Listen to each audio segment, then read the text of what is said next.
नमस्कार दोस्तों, स्वागत है आप सबका भद्रा इस एकेडमी में। आज का डेट है 3 जून 2022 एंड डेली के करंट अफेयर्स में हमारा सोर्स रहने वाला है Assam Tribune and different other national dailies, जिसका पीडीएफ का लिंक नीचे डिस्क्रिप्शन सेशन में जरूर से लगा दिया जाएगा। आप वहाँ से डाउनलोड भी कर सकते हैं। Regarding admission in our academy you can contact on to these number या फिर you can also log on to our website www.bhadraisacademy.in।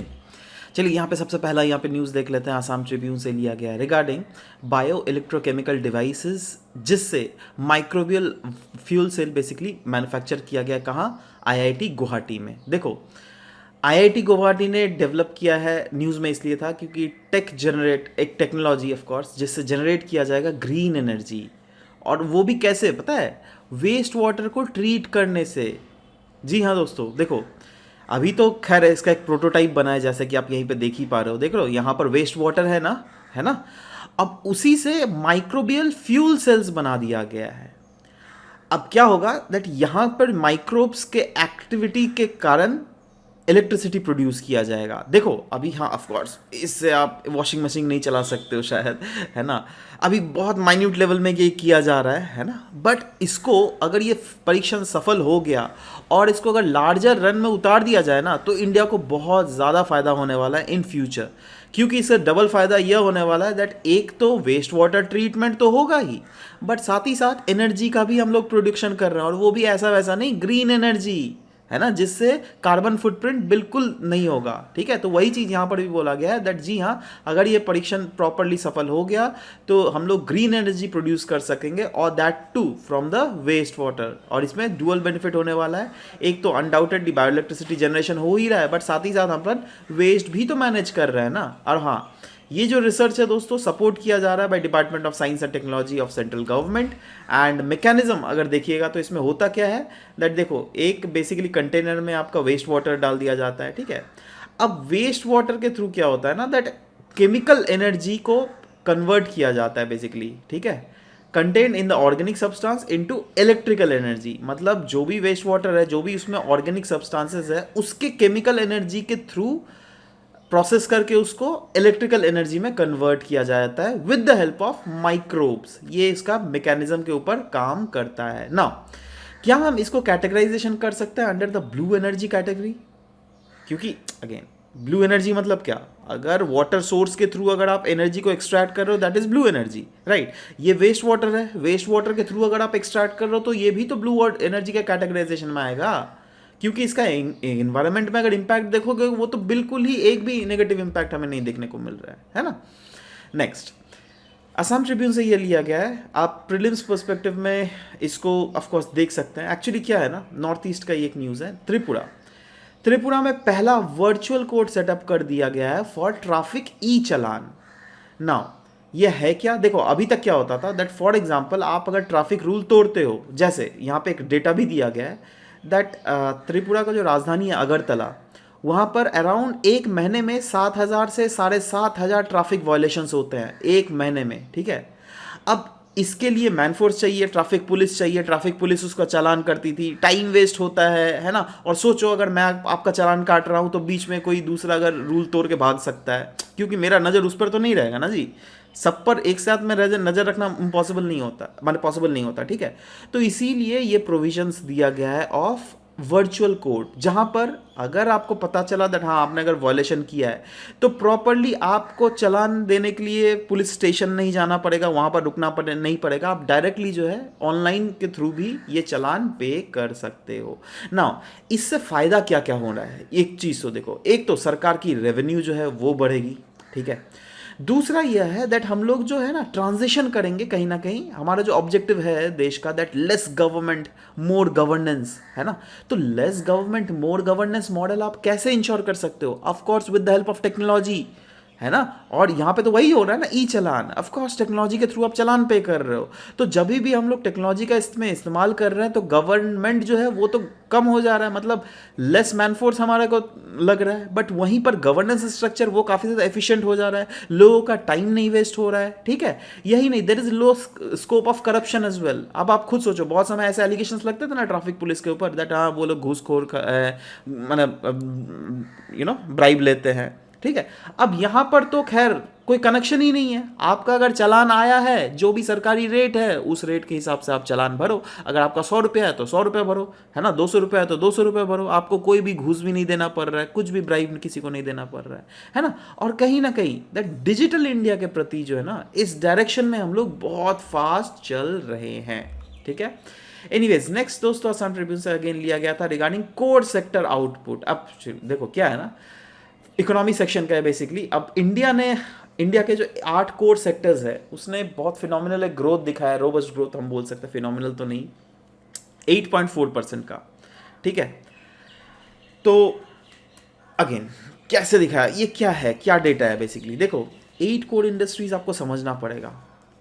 8 core industries जो है, हम लोग जो इंडेक्स ऑफ इंडस्ट्रियल प्रोडक्शन मापते हैं ना, उसके अंडर में जो कोर 8 इंडस्ट्रीज है जिसका वेटेज सबसे ज़्यादा है, and that account for around 40.27% of the weight of the item जो क्या इंडेक्स ऑफ इंडस्ट्रियल प्रोडक्शन में लाई करता है, जिसमें refinery products, electricity, steel, coal, crude oil, natural gas, cement और फर्टिलाइजर आता है, ठीक है। अब ये चीज़ ज़रूर ध्यान से पढ़ लीजिएगा, लेकिन दैट वेटेज किसका ज़्यादा है किसका कम है, क्योंकि 2015 में क्वेश्चन ऑलरेडी आ चुका है ना। मैं आपको डिस्कस करूंगा अभी वो क्वेश्चन कौन था, बट इसको आप ध्यान से याद रखिए दैट किसका वेटेज ज़्यादा है किसका वेटेज कम है, ठीक है।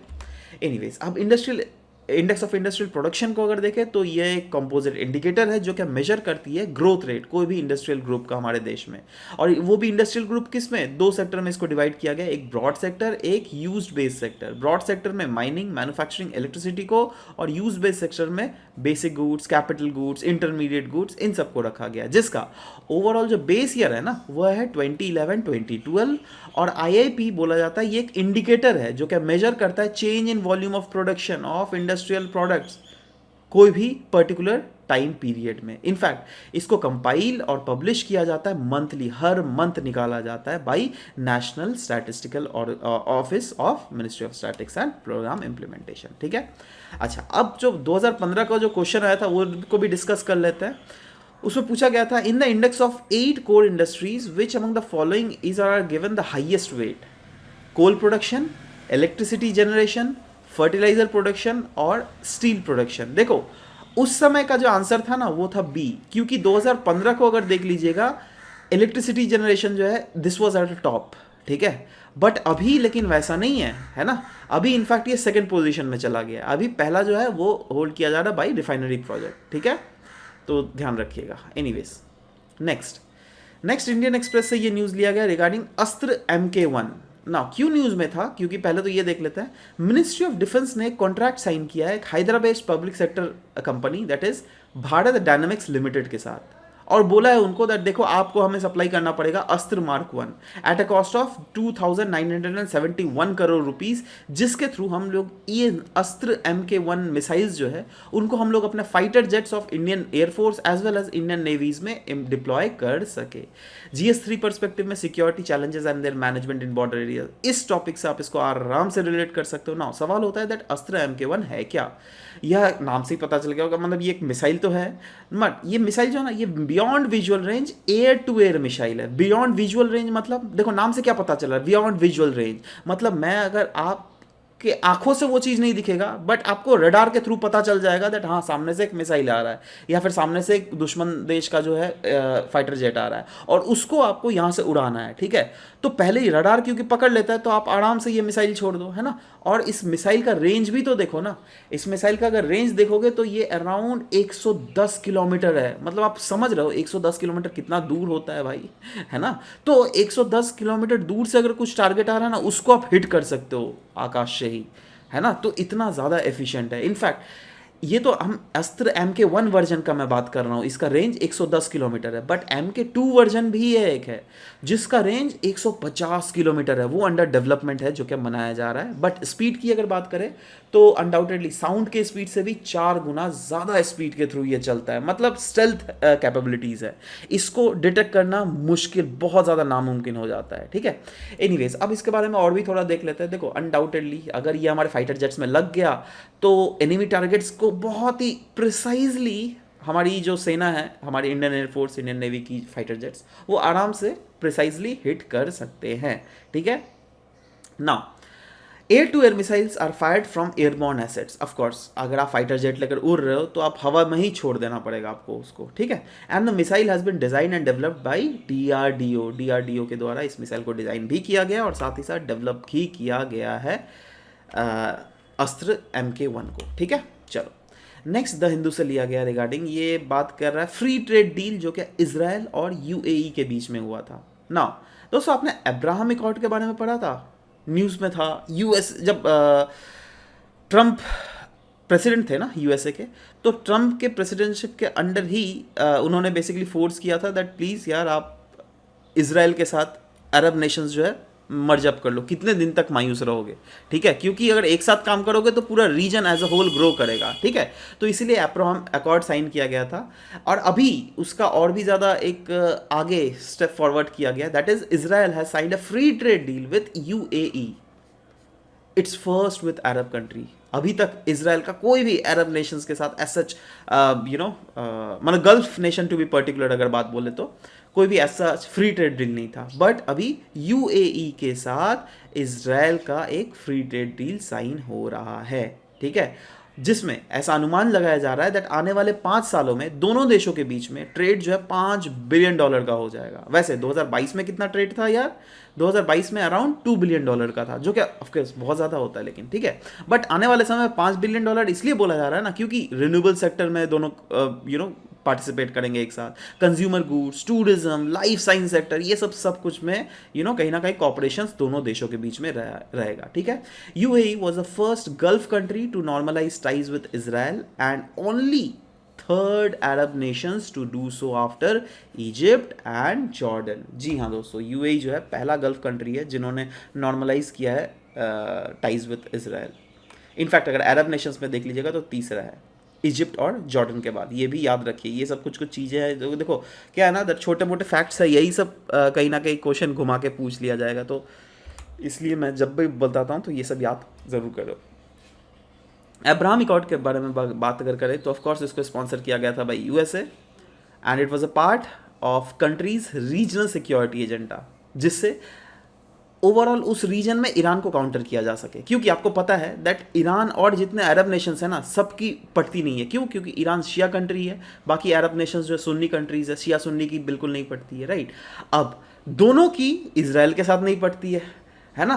तो अब क्या होता है ना दैट यहाँ पर वही चीज़ बोला गया दैट ओवरऑल इस रीजन में अब USA इसराइल के साथ भी है, USA इन अरब नेशंस के साथ भी है, बट USA की भी इनसे नहीं पड़ती। मतलब अल्टीमेटली ईरान को साइड करने के लिए यह अब्राहम अकॉर्ड साइन किया गया था, जिसमें USA ने प्रायोरिटाइज किया था दैट इम्प्रूव्ड अगर रिलेशंस होंगी इसराइल और गल्फ कंट्रीज़ के साथ बीच में, तो कहीं ना कहीं आने वाले समय में इसराइल पैलेस्टीन कॉन्फ्लिक्ट्स भी और भी फ्यूचर में नहीं देखने को मिलेगा। क्यों? क्योंकि कहीं ना कहीं प्रेशर तो रहेगा ना इसराइल के ऊपर, मतलब आपका जाकर गल्फ कंट्रीज़ का, दैट आप क्या कर रहे हो, आप क्यों उनको तंग कर रहे हो, है ना, इस टाइप का मत करो।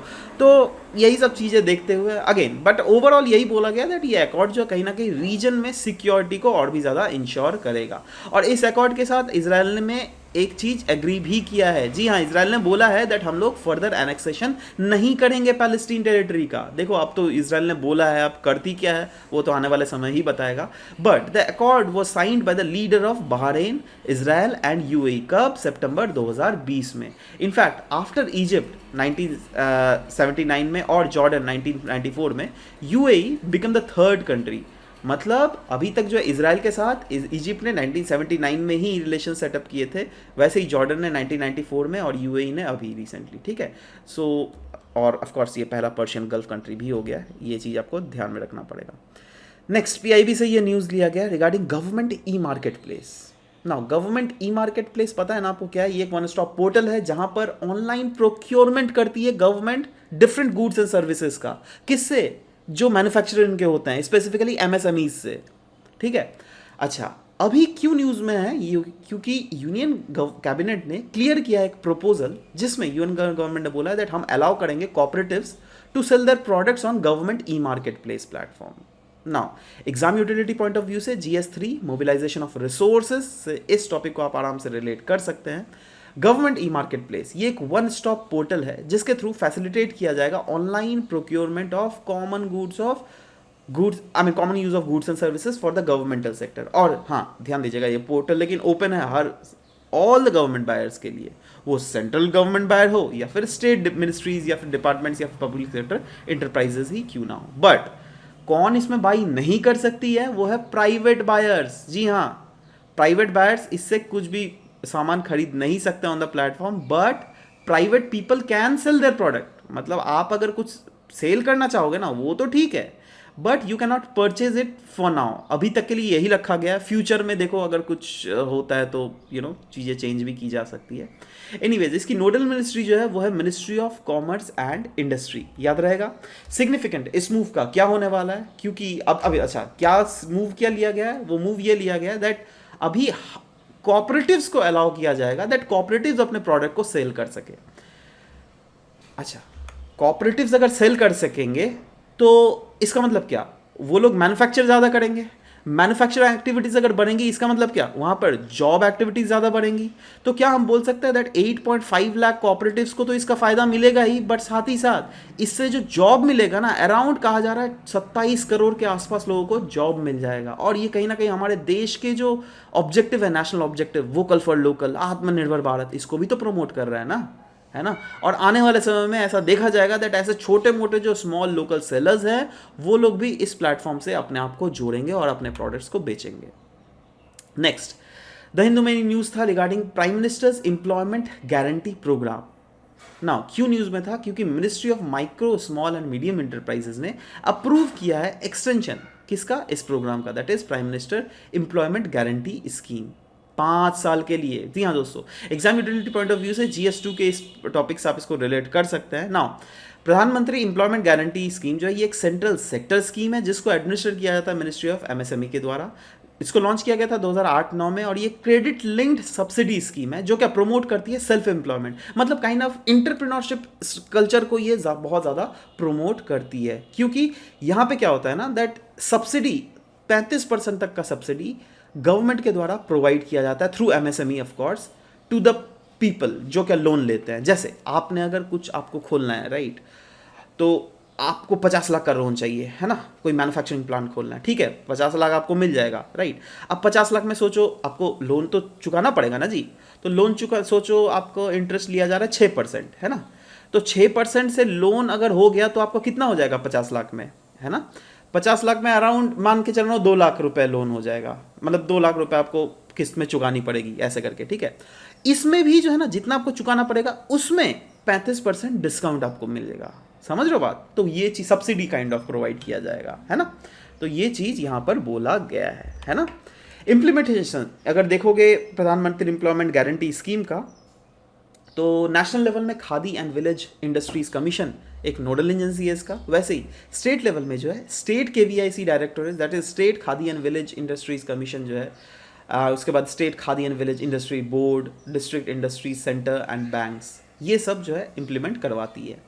एलिजिबिलिटी क्या है, कोई भी इंडिविजुअल अगर इसके थ्रू लोन लेना चाहता है तो मिनिमम उसका एज जो है 18 साल ऑफ एज होना चाहिए, या तो वो सेल्फ हेल्प ग्रुप का बंदा होना चाहिए, या तो institutionally registered under societal registration act of 1860 में उसका नामांकन होना चाहिए, या तो production cooperative societies, charitable trust, है ना। तो ये सब कुछ जो है एलिजिबल है, ये सारे ऑर्गेनाइजेशंस एलिजिबल है to get loan under this right. Existing units and units that have already availed government subsidy, अगर कोई एग्जिस्टिंग यूनिट है जिसको पहले से सरकार की सब्सिडी मिली हुई है तो वो तो एलिजिबल नहीं है, क्योंकि एक बार सब्सिडी ले लिया फिर से यहां से भी आप लोगे, ऐसा थोड़ा ना चलता है। नहीं, सरकारी स्कीम एक ही बार फायदा उठाओ, है ना। And only new projects are considered, जी हाँ, जो नया ग्रीनफील्ड प्रोजेक्ट्स है ना उनको ही यहां पर कंसिडर किया जाता है। नेक्स्ट द हिंदू से लिया जा रहा है सेफ्टी ऑफ आधार के बारे में बात की जा रही है। नाउ क्यों न्यूज में था, क्योंकि UIDAI that is unique identification development authority of India ने विड्रॉ कर लिया अपना एडवाइजरी।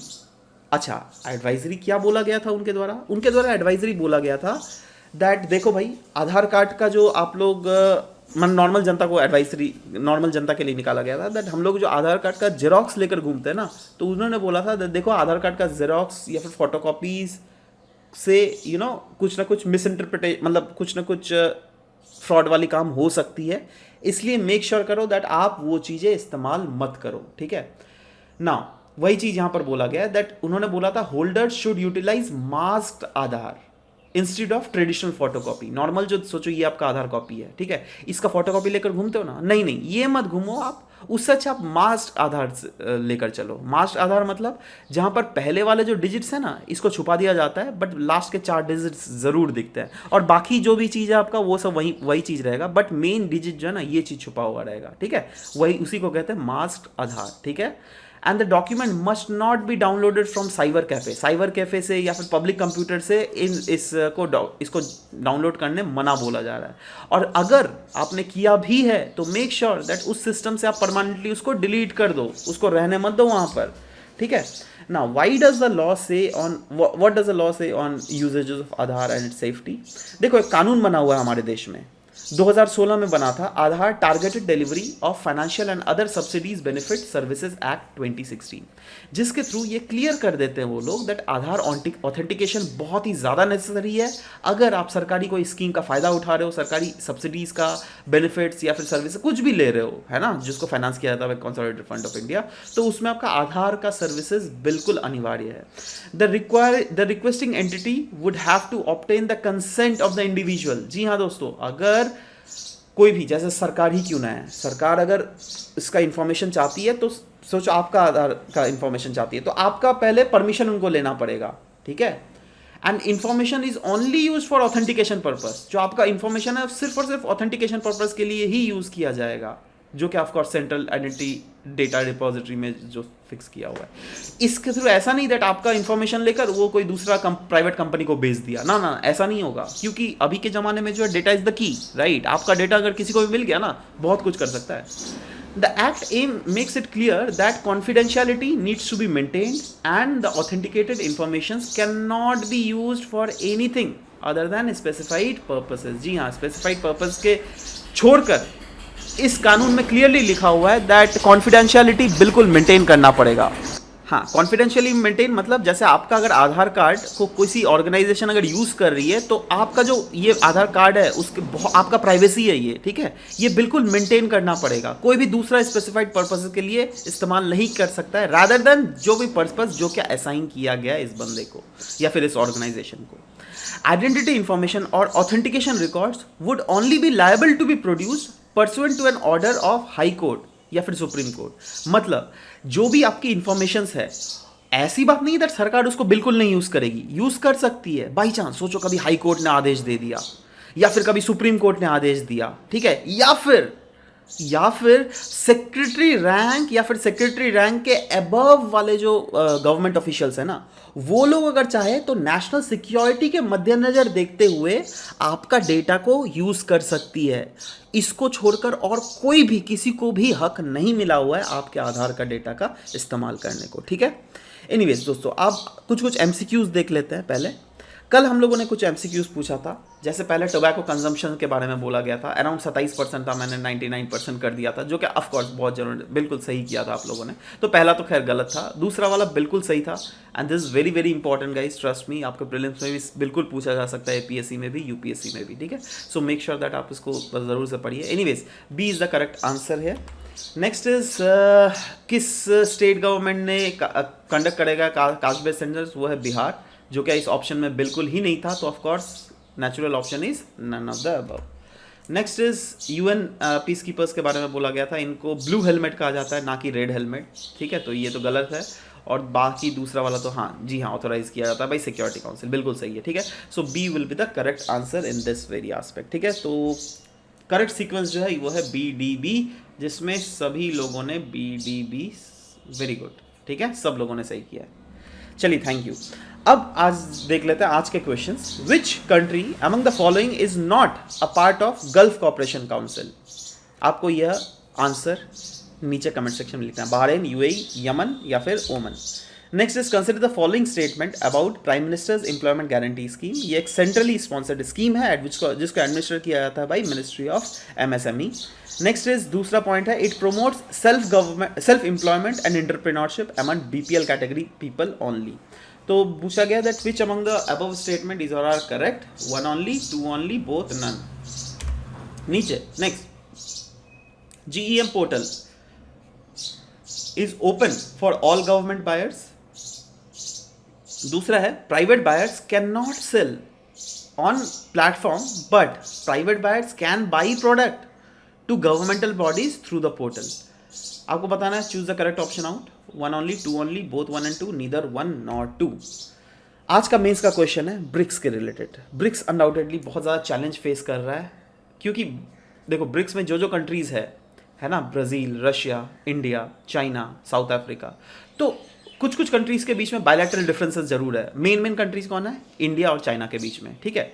और अनडाउटेडली अगर डाइवर्स पॉलिटिकल सिस्टम अगर बोला जा रहा है तो हाँ, सबका ही पॉलिटिकल सिस्टम डाइवर्स है. अब देखिए चाइना और रशिया, वो लोग ऑटोक्रेटिक कंट्रीज़ है, हम लोग बाकी सारे डेमोक्रेटिक कंट्रीज़ है, ठीक है. सो वही चीज़ बोला जा रहा है, discuss as to how broad vision of global issues and ideas of shared prosperity can help them achieve the collective goals. क्या आप इसका आंसर लिख सकते हो? लिखिए, पहले तो आंसर लिखिए. नहीं हो रहा है तो ऑफ कोर्स ये जो हम लोग एक मॉडल आंसर प्रेजेंट कर रहे हैं तो उससे भी आप ज़रूर से देख सकते हो दैट क्या क्या चैलेंजेस फेस किए जा रहे हैं ब्रिक्स कंट्रीज़ के द्वारा, कैसे हम लोग इस चैलेंज को ओवरकम कर सकते हैं. ऑफ कोर्स मेजर्स क्या क्या हम लोग चाहिए होता है, और ऑफ कोर्स फाइनली एक कंक्लूजन के साथ. तो this was all about the discussion for today's class. Will be meeting in next session. And हाँ दोस्तों, इसका डाउनलोड PDF को डाउनलोड नीचे से ज़रूर कर लीजिएगा डिस्क्रिप्शन सेशन से, जिससे आपको आपका एक रिकॉर्ड रहेगा दैट हाँ ये सब चीज़ें पड़ी हुई है. तो anyways, this was all about it. We'll be meeting in next session. Till then, bye bye, take care, and thank you for listening to the whole video, guys. Thank you very much.